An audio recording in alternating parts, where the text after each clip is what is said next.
Kajian yang diberkahi oleh Allah Subhanahu wa Ta'ala. Alhamdulillah, hujannya cukup awal, ya, sama ya, sama dengan Cilegon, masih satu negara kita. Alhamdulillah. Baik. Dan tentu saja Allah menurunkan hujan bukan tanpa alasan, bukan tanpa hikmah. Pasti ada hikmah, pasti. Baik hikmahnya itu diketahui atau tidak. Bahkan selain hujan ini menjadi rahmat, dan kita berdoa sebagaimana yang diajarkan oleh Rasulullah Sallallahu Alaihi Wasallam ketika turun hujan, Allahumma sayyiban nafi'an. Ya Allah, semoga hujan yang Kau turunkan ini menjadi hujan yang bermanfaat.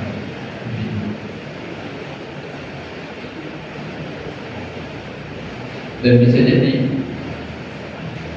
di satu sisi hujan pun menjadi ujian. Betul kan? Menguji dan membedakan antara orang-orang yang bersungguh-sungguh, antara orang-orang yang sabar. Hadir ke masjid sholat 5 waktu, sholat maghrib ketika hujan, butuh kesabaran kan? Butuh kesabaran. Butuh apa? Butuh kesabaran kan? Betul ya? Kita butuh sabar.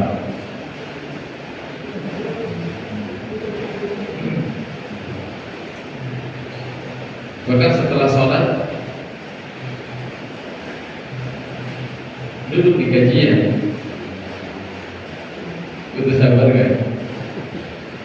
Butuh sabar ya? Baik. Setuju Pak ya? Sepakat ya?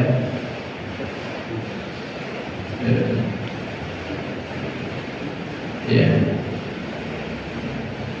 Kenapa saya katakan seperti itu? Ya karena tidak setiap orang ketika hujan itu dia mau hadir sholat masjid.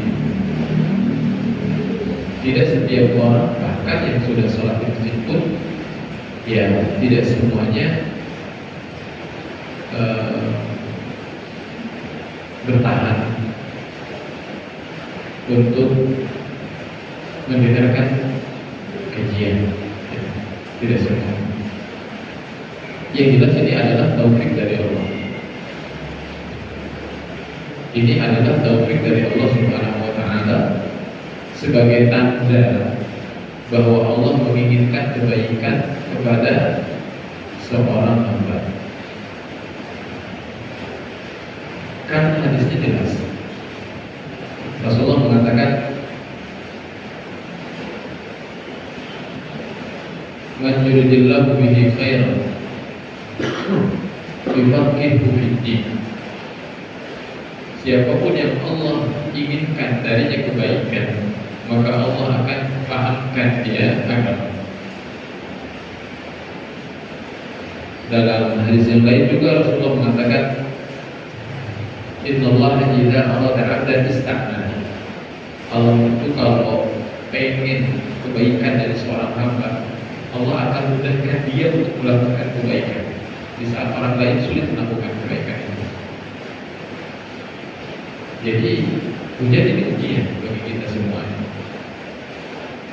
Ada yang mengucap alhamdulillah dengan hujan, ada juga yang mengucap kayak gitu ya, betul kan? Iya. Tadi ngomong-ngomong pas mau ke masjid, pas hujan masih besar, bilang apa? Bilang apa Pak tadi? Buka pintu, hujannya masih ngercek gitu. Bilang apa? Hah? Aduh. Aduh, ya. Iya. Itu. Saya lupa ya, ada kisah Tolha, cuma saya lupa. Tapi saya ingat tuh kisah Tolha. Tolha itu pernah waktu melindungi Rasulullah di perang Uhud. Itu kan jari-jarinya putus ya. Itu. Tolha bilang, aduh, gitu, sakit. Ditegur sama Rasulullah. Bukan ditegur sih, diingetin.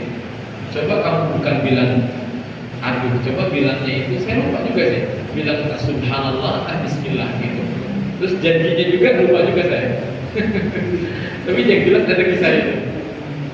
Ya, jadi aduh bilang gitu. Ya, padahal kalau bilang subhanallah aja, tapi saya nggak bisa, saya lupa nggak bisa sama Jessica. Nanti saya buka lagi kisahnya. Gitu. Nah, kadang-kadang hal sepele bisa jadi itu adalah keberkahan bagi kita, antara bilang aduh dan antara bilang alhamdulillah. Berarti kan kalau orang paham bahwa dia udah ngerti ya, udah belajar itu. Kalau orang udah belajar itu pasti lain daripada yang lain. Orang lain bilang aduh, orang yang bilang dia bilang Allah sayang sama saya, Allah pengen pahala saya itu lebih besar. Iya, pergi ke masjid kan sama aja Bang. Mau bilang aduh, mau bilang alhamdulillah, itu masjidnya sama jaraknya, ya gak? Bahasanya juga sama, benar gak? Yang membedakan apa? Pahalanya. Ada yang sedikit terpaksa, ada yang dia menjalaninya dengan lapang dada, dengan sukacita. Dia paham ini adalah takdir dari Allah. Dia paham ini itu anugerah dari Allah di saat mungkin di tempat yang lain tidak ada hujan, tapi di Nailul Akbar itu dikasih hujan oleh Allah, maka hamba yang beriman akan mengatakan Allah sayang sama kita semua, betul tidak? Ya, soalnya manusia itu kalau dikasih halo do, bilangnya apa? Kirakan hujan gitu kan ya. Ketika dikasih hujan, hujannya 3 hari gak berhenti ya, hujan baik kan gitu ya. Maunya apa sih? Itulah manusia Pak. Itulah manusia. Orang beriman itu gak mungkin seperti itu. Dia ada kalanya mengucap alhamdulillah ala kulli hal. Dalam setiap keadaan yang tidak sesuai dengan selera dia tetap mengucap alhamdulillah ala kulli hal pada setiap keadaan. Kalau pas dapat nikmat nih, beruntung banget gitu, maka dia mengatakan alhamdulillah alladzi bi nikmatihi tatimmus shalihat, kan begitu ya. Semuanya baik.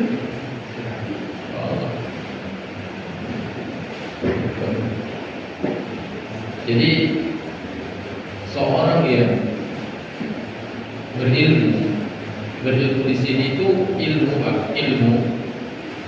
itu bukan sekedar apa yang dihafal, bukan apa yang kita baca, bukan juga ilmu itu cara mendapatkan ilmu dengan apa namanya, dengan banyak hadir di majelis ilmu, itu enggak menjamin juga. Kayak bukan berarti hadir rutin itu enggak penting-penting. Bukan berarti kecerdasan itu enggak penting-penting. Ya, para ulama itu orang-orang cerdas. Tetapi ilmu itu tidak semerta-merta didapatkan dengan kecerdasan, dengan hadir rutin di kajian, enggak juga seperti itu. Tapi ilmu itu adalah dengan memperhatikan adab dan etika menuntut ilmu. Dan adab etika menuntut ilmu adalah dengan menggabungkan ilmu itu sendiri. Jadi dia itu menggabungkan ilmu. Dia menganggap bahwasanya ilmu ini lebih mulia dari apapun. Lebih mulia dari apapun. Dia punya etika. Dan salah satu etika ketika seseorang belajar itu bersabar. Bersabar di dalam menuntut ilmu. Ya, ketika hujan dia tetap hadir. Itu ya Allah, luar biasa, itu nggak semua orang bisa Pak. Ya, meskipun hadirin nganggap itu biasa aja sih. Hadir di kajian hujan-hujan udah biasa. Tapi nggak semua orang bisa, Pak. Ya, duduk mendengarkan kajian tafsir gitu, apalagi kadang-kadang paham, kadang-kadang enggak, betul nggak? Emang paham semua? Emang yang udah saya sampaikan kerekam semua, Pak? Enggak kan? Perlu saya tes nanti. Enggak juga kan? Tapi kan nggak semua itu, ya, tapi kok masih mau sih belajar gitu duduk, kok masih betah aja? Ya, mungkin ada niat yang tulus yang Allah berkahi sehingga Allah buat dia itu nyaman untuk itu walaupun nggak paham-paham banget gitu. Ya, gitu. Kadang-kadang pembahasannya kemana gitu. Tapi ya bersabar gitu. Karena kalau kita nggak bersabar, jadi orang bodoh perlu kesabaran nggak sih? Nggak bisa. Coba Pak, jadi orang bodoh itu perlu sabar nggak? Berat nggak sih kayak gini-gini aja? Pertanyaannya, berat nggak jadi orang bodoh? Berat. Berat nggak Pak jadi orang bodoh? Berat. Kalau berat itu berarti perlu sabar dong. Kesabaran itu kan berat. Jadi orang bodoh itu berat, berarti perlu sabar. Ya. Ketika ditanya nggak tahu. Ketika sedang kumpul bahas ini dia nggak tahu. Berat loh itu. Makanya para ulama mengatakan, perhatian sekalian, namanya sabar itu. Sabar itu bukan milik orang-orang beriman saja. Sabar itu bukan milik orang-orang bertakwa saja. Bahkan untuk menjadi orang buruk itu pun juga dia perlu sabar. Oke, saya tanya, nyari uang haram susah atau gampang? Susah juga. Pak, kumpulin uang 1 M dengan cara yang haram. Sekarang susah kan? Kalau susah berarti harus ada usaha, harus ada tekad yang kuat. Udah gitu segala kesulitan pun juga harus dia rasakan. Perlu sabar gak tuh? Perlu sabar. Jadi orang bodoh itu perlu sabar. Ya. Jadi dua-duanya sabar. Jadi orang baik sabar, jadi orang bodoh juga sabar. Orang pencuri, orang yang korupsi hari ini, dia perlu kesabaran nggak? Perlu sabar nggak? Sabar deh. Bagaimana dia itu memanipulasi data, betul nggak? Udah gitu dia nyembunyiin, bohong, ya kan? Supaya nggak ketahuan. Itu perlu sabar, perlu perjuangan menyembunyikan itu. Udah gitu pas kena tangkap, kena hukuman, dia juga harus menjalaninya dengan penuh kesabaran. Jadi sama-sama sabar, Pak. Ya mau pilih yang mana? Mau sabar yang destinasinya surga atau mau sabar yang destinasinya itu neraka? Pilih aja. Ya. Paham enggak? Lu sabar lu. Lu sabar. Gitu. Maka mari kita bersabar di dalam mencari ilmu yang Allah janjikan kesabarannya itu akan berbuah manis. Man salah tariqan yartabi bihi ilman sahalallahu lahu bihi tariqan ila jannah Rasulullah. Barang siapa yang menempuh suatu jalan dalam rangka mencari ilmu, maka Allah akan mudahkannya. Allah akan berikan kemudahan bagi dia untuk menuju surga. Bukan janjinya bukan begini, bukan Allah akan hilangkan kesulitan, Allah angkat semua ujian, gak gitu. Coba, janji Allah itu bukan Allah akan angkat semua ujian, Allah gak bakalan uji sama sekali, gak gitu. Tapi yang Allah janjikan apa? Kamu akan dimudahkan oleh Allah masuk surga, Pak. Bukan masuk surga. Berarti kalau dimudahkan oleh Allah masuk surga, di saat banyak orang yang menginginkan kita untuk terjerumus ke dalam neraka, di saat syaitan menggoda kita untuk masuk ke dalam neraka, ya kan? Di depan ada tawaran-tawaran yang menggiurkan, usaha-usaha yang haram, harta-harta yang haram, amanah yang haram. Tapi karena dia memiliki ilmu, Allah mudahkan dia untuk menjauh dari yang haram tersebut. Allah berikan taufik, Allah berikan hidayah, yang pada akhirnya Allah mudahkan masuk mana? Surga gitu loh. Ya, baik. Kemudian sebelum kita masuk ya, saya kemarin hadir di sebuah kajian di Jakarta. Saya hadir kajian. Jangan kira Ustaz juga belajar, tetap belajar juga, tetap kajian juga, gitu. Tetap ya kajian, bahkan kajian kita jaraknya jauh juga, gitu. Ya, ada fakta yang Masya Allah luar biasa yang saya lihat. Ya memang budaya kajian itu seperti itu sih, kalau saya menilai.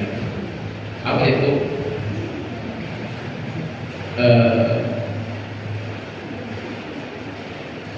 Jadi jamaah itu semua yang kajian itu mendekat dengan pemateri, sampai kayaknya berlomba-lomba pengen ada di depan mata pemateri.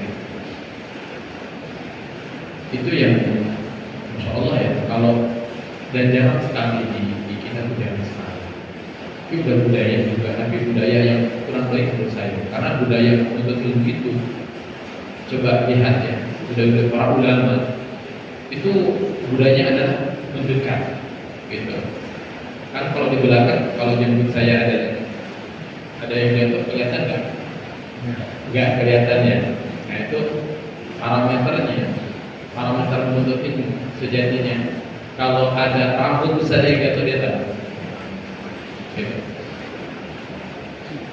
Ini kan saya pernah bilang di Jumat ini salah satu masjid yang jamaahnya banyak orang. Ya kan, masjidnya Masya Allah makmur gitu, hidup gitu masjidnya dengan sholat 5 waktu, terutama itu yang paling penting gitu. Maka saya berharap ke yang lain juga menjadi percontohan, apalagi jamaahnya banyak. Itu vibes-nya beda Pak, vibes suasananya beda banget gitu. Beda banget. Bahkan kalau bapak-bapak mendekat, saya nggak perlu pakai mikrofon Pak. Ya, kita kayak gitu, Bapak paham nggak? Gitu. Kan kalau sampai jauh gitu, gimana Pak? Mau nggak? Susah bagi saya juga ya, gitu loh. Nggak apa-apa, tapi sedikit-sedikit ya. Jadi semakin mendekat lagi ya. Gitu. Nggak saya tes, nggak saya tes baca Quran. Allah ya. Ya. Baik, kita masuk ke ayat 190 ya. A'udzu billahi minasy syaithanir rajim. A'udzu billahi minasy syaithanir rajim. Bismillahirrahmanirrahim. Bismillahirrahmanirrahim. وقاتلوا في سبيل الله الذين يقاتلونكم ولا تعتدوا. وقاتلوا في سبيل الله الذين يقاتلونكم ولا تعتدوا. إن الله لا يحب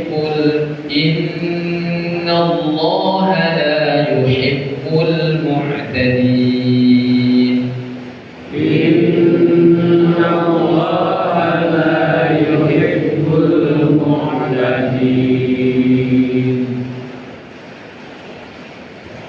واقتلوهم حيث ثقفتموهم وأخرجوهم حيث ثقفتموهم وأخرجوهم من حيث أخرجوكم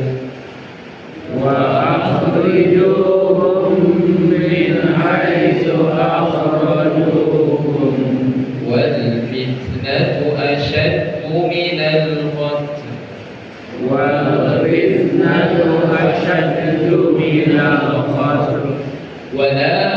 قاتلوهم عند المسجد الحرام حتى يقاتلوكم فيه ولا تقاتلوهم عند المسجد الحرام حتى يقاتلوكم فيه فإن قاتلوكم فاقتلوهم فإن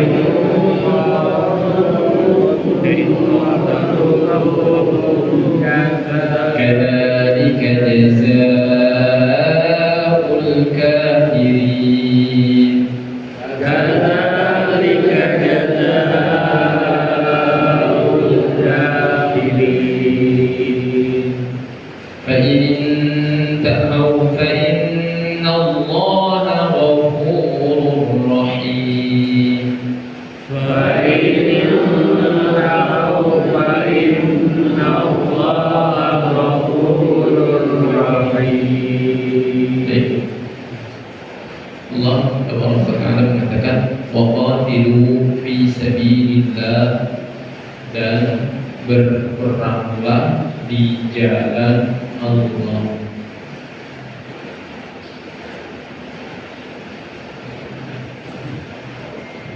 Ini adalah salah satu nilai yang paling terpenting di dalam beribadah.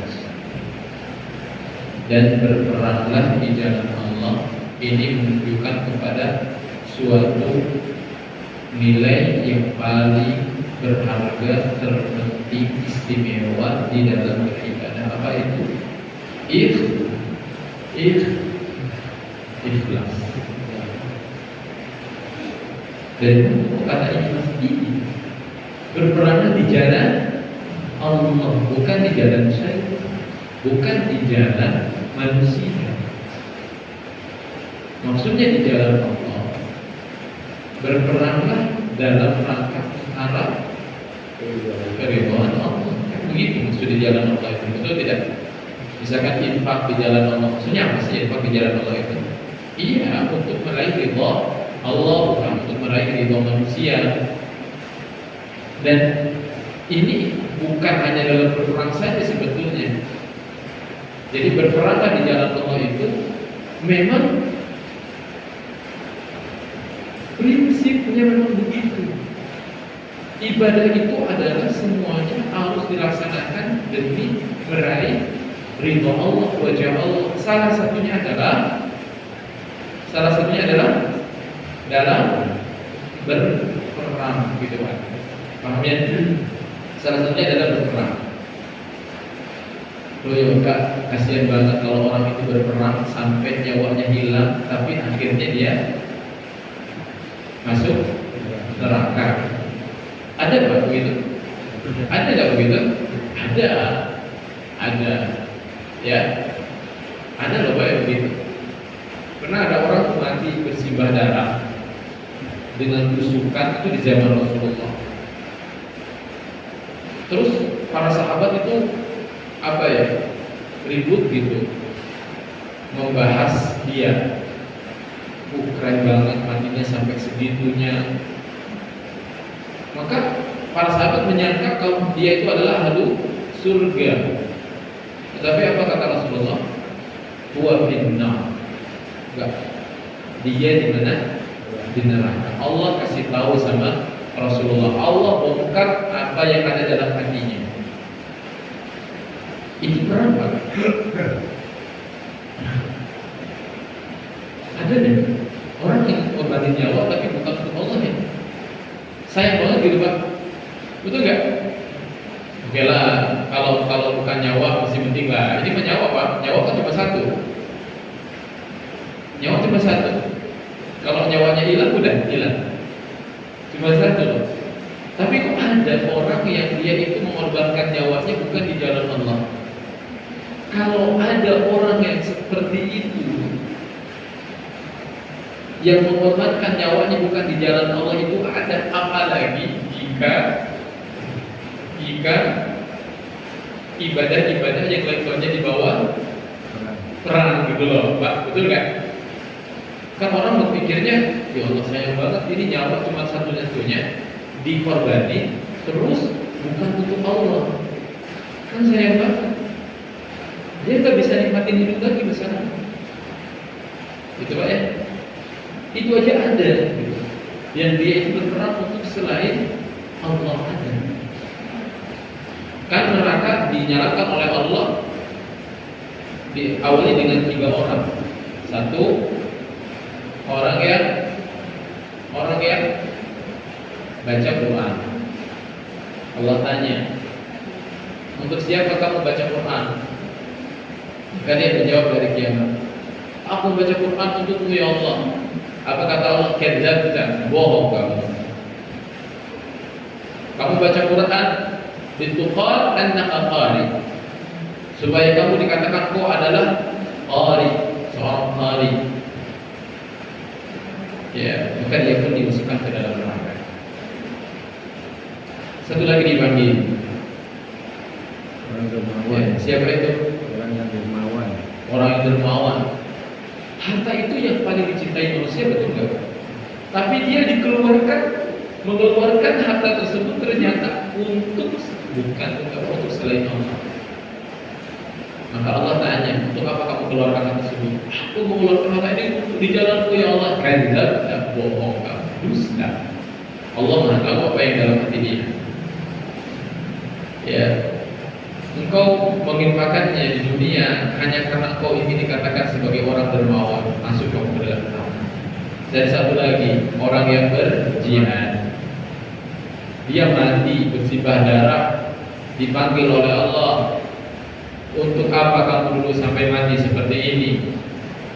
Maka dia mengatakan, aku mati di jalanmu ya Allah, untuk mendapatkan ridhamu ya Allah. Kata kadzab, dan bohong. Kamu mati berperang supaya kamu ingin dikatakan sebagai pahlawan, batal. Dan kamu telah mendapatkannya, masuklah kamu ke dalam neraka. Itu. Jadi bukan dengan berzina, minum khamar pertama kali neraka itu. Ternyata orang yang di dunianya kelihatan dermawan, orang yang di dunianya itu ahli baca Quran, dan yang ketiga orang yang di dunianya itu adalah dia mati berperang. Itu. Makanya Rasulullah SAW mengatakan, ya man qatala atau qala liyakuna kalimatullah hiyal ulya wa huwa fi sabilillah. Barang siapa yang dia berperang yang tujuannya adalah untuk meninggikan kalimat Allah, maka dia fi sabilillah. Itulah perang yang benar di jalan Allah itu, yaitu dengan tujuan untuk meninggikan kalimat Allah. Jadi mohon maaf Pak, tidak setiap orang yang mati berperang itu di jalan Allah. Ya, ada orang itu berperang kan cuma sebagai apa? Berperang, bela negara aja kan, ada kan? Ya kan? Makanya kan ada yang berperang ini apa khusus Muslim aja atau enggak sih? Nah, enggak kan? Emang di militer Muslim aja? Enggak kan? Mereka berani korban nyawa enggak? Berani. Untuk apa? Untuk apa coba? Untuk Bela negara kan? untuk bela golongan bisa. Bela golongan, untuk hamiyah, untuk bela negara, itu tidak cukup. Orang berperang itu harus fisabilillah, untuk meninggikan kalimat Allah. Makanya Allah mengatakan wa qatilu fisabilillah. Ya ini kita sampaikan di internal gitu. Ya bukan eksternal. Ya terserah agama mereka, agama kita, dan kita bebas ya. Karena kita punya agama sendiri, prinsip sendiri. Ya. Dan juga yang mendengar ada misalkan ada mendengar perkataan ini agama lain yang tersinggung. Ya memang prinsip kami begini gitu. Namanya muslim harus berperang itu di jalan Allah, bukan sekedar bela negara, bukan sekedar bela kampung halaman, bukan. Tapi berperang itu adalah untuk meninggikan kalimat Allah. Dalilnya mana ini? Wa qatilu fi sabilillah, di jalan Allah. Berarti menunjukkan ada berperang di jalan selain Allah. Makanya Allah katakan, kamu kalau berperang di jalan Allah. supaya matinya itu mati syahid, bukan mati sangin. Ya, syahid. Dan ternyata ada orang yang berperang di jalan syaitan. Siapa tuh? Ya Abu Jahal, ya enggak? Ya Abu Lahab. Itu kan mereka mati kan? Di mana matinya? Di peperangan kan? Di jalan apa? Di jalan setan. Perlu sabar kan? Sabar. Emang Abu Jahal, Abu Lahab nggak perlu sabar gitu ketika perang? Sabar lah. Dari Mekah perang Badar itu ke Badar itu berapa ratus kilometer? Pakai pesawat enggak? Mereka bawa unta 1000. Ya, harus mendirikan kemah. Kadang air habis. Sabar, Pak. Sabar. Butuh sabar gak sih? Butuh sabar. Ya Allah. Itu di jalan setan. Ya. Maka ketika kita bersabar di jalan Allah, itu lebih apa? Lebih layak lagi kita untuk bersabar di jalan Allah.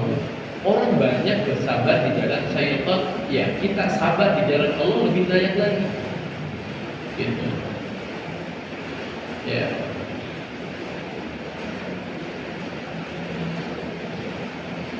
Dan berperanglah di jalan Allah, perangilah di jalan Allah. Alladzina yuqatilunakum, yang memerangi kalian. Jadi memerangi itu yang memerangi kita, Pak. Kita perangi yang memerangi kita. Ya, tapi ya bisa saja seorang muslim dipimpin oleh pemimpin kaum muslimin, dia mau menaklukkan sebuah kota, boleh-boleh saja. Kalau mampu, ya kan? Mampu. Muslim memang begitu. Muslim memang begitu. Tapi nggak semerta-merta langsung enggak. Tapi ditawari dulu. Ditawari Islam. Dakwah itu kan begitu Rasulullah dulu. Coba saya sejarah. Kenapa? Apakah Rasulullah berperang itu selamanya adalah dalam rangka apa? Defense gitu? Hanya apa? Bertahan? Enggak kan? Keluar kan Rasulullah kan? Disambangi gitu tempatnya. Ya kan, ke negeri kafir, ke orang-orang Romawi, orang-orang Persia kan itu ya. Ya. Rasulullah datangi mereka, ditawari Islam. Kalau mereka mau menerima, aman mereka. Maka hidup dalam kepemimpinan muslim. Tapi kalau mereka menolak maka bayar jizyah. Oke, bayar jizyah aja. Gitu ya. Kalau Yahudi dan sekarang bayar jizyah. Kalau nggak mau bayar jizyah, lima Islam nggak mau, bayar upeti nggak mau, apa tuh? Perang ya, perang kan gentle Pak. Perang gentle ya perang aja, kan gitu. Kok gitu sih? Iya, karena agama ini, dunia ini milik siapa? Milik Allah dong. Muslim kalau pikir dunia ini milik siapa? Milik Allah. Maka Allah menginginkan dunia ini adalah dipimpin oleh hamba-hamba Allah, Muslim. Demikian.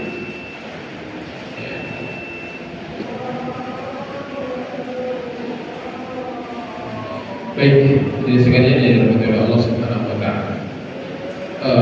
Dan agama Islam adalah agama yang indah, agama yang memiliki aturan-aturan yang sempurna. Bahkan ketika perintah berperang, ini adalah awal perintah perang ya. Wa qatilu fi sabilillah alladzi yuqatilunakum. Itu awal perintah untuk berperang. Awal perintah untuk berperang. Alladzina yuqatilunakum. Perangilah orang yang memerangi kalian. Jadi kalau orang enggak memerangi, itu kita enggak memerangi dia. Tapi itu di awal-awal begitu. Jadi di awal-awal begitu Pak. Nah setelahnya kewajiban dia dihapus. Maksudnya kewajiban berperang dalam rangka defense aja, dalam rangka membela aja. Itu kemudian ada ayat setelahnya kan, waqtuluhum haitsu saqiftumuhum wa akhrijuhum min haitsu akhrajuhum. Nah, ini adalah jawaban yang kedua, bahwasanya boleh berperang dengan kita yang memulai. Awalnya kita nggak boleh berperang. Dalam rangka kita memulai peperangan nggak boleh. Kalau untuk membela boleh, membela diri. Itu di awal. Makanya ayatnya mengatakan apa? Perangilah di jalan Allah orang-orang yang memerangi kalian. Berarti yang kita pahami, kalau orang yang tidak memerangi tidak boleh diperangi kan gitu. Wala ta'tadu, janganlah kalian itu melampaui batas. Ya, tidak boleh melampaui batas. Maksudnya melampaui batas ini diantaranya tafsirnya adalah jangan kalian mulai peperangan gitu. Berperang itu kalau kalian diperangi, baru kalian memerangi mereka. Innallaha la yuhibbul mu'tadin. Allah itu gak suka orang-orang yang melampaui batas. Nah, namun ayat setelahnya itu hukum berbeda lagi. Setelah itu baru turunlah perintah untuk memerangi kaum musyrikin, orang-orang kafir secara mutlak. Waqtuluhum haitsu saqiftumuhum, perangilah, bunuhlah mereka di mana saja kamu jumpai mereka, dan usir mereka dari tempat mereka telah mengusir kamu, yaitu Mekah. Bahkan perintah ini adalah perintah untuk membunuh mereka dimanapun mereka berada, baik itu di tanah halal atau di tanah haram. Tahu tak tanah haram? Tanah wilayah haram, ya haram. Gitu. Dan Mekah Madinah memiliki wilayah haram. Yang telah mengharamkan Mekah itu Ibrahim, yang mengharamkan Madinah siapa? Rasulullah SAW. Itulah. Ya. Dan usirlah mereka sebagaimana mereka telah mengusir kamu dari Mekah. Kan kaum muslimin sempat diusir dari Mekah. Ya, giliran mereka usir dan juga dari tempatnya. Ya. Kemudian wal fitnatu asyaddu minal qatl. Nah, ini yang sering salah dipahami atau diplesetkan oleh orang Indonesia ya. Katanya fitnah lebih kejam dari pembunuhan. Itu ini ayatnya. Ayat berapa tuh, Pak? Al-Baqarah 191. Wal fitnatu asyaddu minal qatl, bahwasanya fitnah itu lebih besar dari pembunuhan. Apa sih fitnah ini? Bukan fitnah ini nuduh ya, ini tuh. Bukan.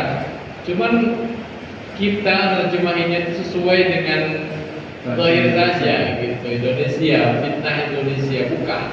Fitnah di dalam bahasa Arab itu ya, satu bisa kemaksiatan, ya, kesyirikan, fitnah, atau adab, fitnah itu siksa. Ya. Kalau tuduhan bahasa Arabnya itu bukan fitnah, tapi buhtan, gitu. Nggak tahu kenapa kok bisa ya? Kok bisa fitnah itu kok dalam bahasa Arab? Padahal hampir kita banyak kan kata-kata serapan dari bahasa Arab ya. Itu tidak majelis, malu, musyawarah, pokoknya banyak sekali lah. Tapi ini yang satu ini kok jadi melenceng. Fitnah itu jadi kok ketuduhan gitu dalam bahasa Indonesia. Dan fitnah itu dalam bahasa Arab itu maksiat seperti kesyirikan, ya, atau siksa adab. Itu fitnah. Nah, di sini yang dimaksud fitnah adalah kesyirikan, salah satunya. Salah satu tafsirannya, yaitu kesyirikan itu lebih besar dosanya ketimbang pembunuhan yang kalian lakukan di tanah haram. Karena ketika kaum muslimin memerangi kaum musyrikin di tanah haram, mereka beralasan, kaum muslim itu nggak tahu aturan, nggak tahu etika, dia nggak. Mereka tuh melakukan peperangan di tanah haram. Ini kan tanah haram, ini tanah mulia, kok kalian perangi kami, kan gitu ya. Mereka alasan, maka dibantah oleh Allah Subhanahu wa taala. Lah, kalian melakukan kesyirikan di tanah haram. Mana yang lebih parah? Iya enggak? Kalian nyembah berhala di tanah haram. Disimpan di Ka'bah. Berhala-berhala, mana yang lebih jahat? Gitu. Paham tidak? Enggak, katakan wal fitnah, dan kesyirikan, kemaksiatan asyaddu minal qatl, lebih besar dosanya dari hanya sekedar pembunuhan. Kalian tuh aneh. kalian menganggap pembunuhan di tanah haram itu adalah perbuatan yang dosa gitu, yang tidak beretika, tidak beradab. Kalian malah melakukan kesyirikan di tanah haram. Siapa yang tidak beradab? Gitu. Wala tuqatiluhum indal masjidil haram. Yang kemudian turun juga ayat tidak boleh memerangi di Masjidil Haram, ya. Tidak boleh, harus menjadi tempat yang aman. Hatta yuqatilukum fi, sampai mereka memerangi kalian. Nah, kalau dalam rangka membela diri, ada pasukan menyerang ke Masjidil Haram atau ke tanah haram, kita boleh membunuh mereka, boleh. Ya. Tapi pada dasarnya memang tanah haram itu aman, bahkan tidak hanya untuk manusia, tapi untuk hewan-hewannya, untuk tumbuhan-tumbuhannya tidak boleh. Tumbuhan yang berduri ditebak tidak boleh. Tidak boleh hewan-hewannya diburu, ditangkap tidak boleh. Ya. Tidak boleh. Makanya kalau yang pernah ke sana, insya Allah burung-burung itu aman. Kalau di sini kan burung darah dijadi pecel lele. Kalau di sana kan enggak gitu. Ya, beribu-ribu, juta-juta gitu, burung aman. Kenapa? Karena aman bagi seluruh makhluk Allah Subhanahu wa taala. Fa in qataluukum faqtuluhum kadzalika jazaa'ul kafirin. Kalau mereka yang memerangi kalian, yang memulai peperangan di tanah haram, perangi. Karena itulah balasan bagi orang-orang kafir. Mereka berperang, memerangi kalian, maka kalian balas lagi dengan hal yang sama, yaitu perangi lagi mereka. Gitu. Fa in tahu fa innallaha ghafurur rahim. Masyaallah, ini ayat luar biasa. Kemudian jika mereka berhenti dari musuhi kamu, maka sesungguhnya Allah Maha Pengampun lagi Maha Penyayang. Allah gak bakalan ingat-ingat lagi kejahatan-kejahatan orang yang telah lalu. Kalau dia masuk Islam, ya coba orang-orang yang masuk Islam, Khalid bin Walid, tahu nggak siapa Khalid bin Walid? Siapa yang menjadi di perang apa itu? Khalid menjadi apa namanya itu? Perang Uhud, ya. Dia tuh yang otaknya itu dia. Ya. Tapi akhirnya dia jadi siapa? Jadi apa itu? Jadi pedangnya Allah. Betul nggak? Apakah diungkit-ungkit? Enggak. Apakah namanya harum? Kan harum. Luar biasa. Lihat, Allah nggak bakalan mungkin lagi. Dulunya pernah itu di perang Uhud itu, ya Allah, ya. Perang yang kayaknya paling sedih sih kalau saya lihat itu, karena di sana Rasulullah terluka, ya. Nangis lah kalau lihat sampai Rasulullah mengatakan bagaimana sebuah kaum akan selamat dia menyakiti nabinya. Itu beliau pakai apa namanya, batu besi dan juga topi besi. Biasanya kan ada cincin itu, Pak, cincin besi itu, ya. Ya, itu oleh Ibnu Qam'ah dipukul, langsung pecah dan busuk ke dalam ini, ke pipinya, luka pecah gitu. Itu oleh siapa? Abu Ubaidah. Nah, Abu Ubaidah ya, beliau yang mencabutnya sama giginya, sama gigi beliau dicabut 2 kali dan ompong. Satu kerasnya Abu Ubaidah langsung ompong. Ya. Dan itulah Abu Ubaidah makanya dijuluki si ompong yang ganteng. Si ompong yang ganteng. Karena ompongnya ini, kalau kita ompong karena apa? Kalau beliau itu ompong dalam rangka membela kehormatan Rasulullah. Karena kalau pakai tangan sakit, gak tega. Beliau itu, Abu Bakar kan sampai rebutan, dia saya aja, gitu kan. Sampai nanti digigit, ya, sampai kerasnya. Maka ketika dicabut satu, tanggal satu giginya. Cabut lagi, tanggal lagi. Ini disebut si ompong yang ganteng. Luar biasa pengorbanannya. Lagi sudah itu tuh. Kayak gitu, kayak gak tega gitu juga kita lihat gitu. Kita dengar kisahnya kayak gak tega gitu. Ya, pipi Rasulullah yang indah harus terluka gitu. Siapa otaknya? Kembali lagi kalau kita bahas itu, tapi kan nggak gitu. Allah katakan, ini tahu kalau mereka berhenti dari kesyirikan, dari berperang, mereka memeluk Islam, fa innallaha ghafurur rahim. Allah mengampuni mereka. Apa urusan kita? Allah hanya mengampuni mereka, masa kita tidak memaafkan mereka? Allah saja yang memiliki semuanya, gitu ya. Allah ampuni mereka, Allah menjadi sayang kepada mereka. Ya, kita pun juga harus menyayangi orang-orang yang disayang oleh Allah Subhanahu wa taala. Demikian lanjutnya Allah Subhanahu wa taala menghormati yang bisa saya sampaikan pada kesempatan malam hari ini. Mudah-mudahan menjadi ilmu yang bermanfaat bagi kita semua. Sallallahu alaihi wa sallam. Subhanallahumma wa bihamdihi asyhadu an la ilaha illa anta astaghfiruka wa atubu ilaik. Assalamualaikum warahmatullahi wabarakatuh.